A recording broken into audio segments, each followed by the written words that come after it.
Hello guys, চলে আসছি বিস্কিটের দোকানে। আজকে আমরা বিস্কিট কিনবো। কি বিস্কুট কিনবো আর কি কিনবো না সেইটা কিন্তু সব কিছু থাকছে আজকের এই ভিডিওর মাধ্যমে। তো দেখতে পাচ্ছেন আমরা একটা বোম বিস্কিট নিয়েছি। রুহুল আমিন বোম বিস্কুটটা নিবেই বায়না করছে। এই যে আর আমরা বেকারির টোস্ট বিস্কিট নিতেছি আর এই বিস্কিটের দোকানদারের সাথে কথা বলতেছি।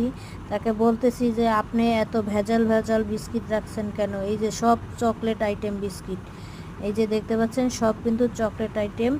এই হচ্ছে স্প্রিট আর কিছু চিপস রাখছে, যত মানে বাচ্চাদের খাবার রাখছে।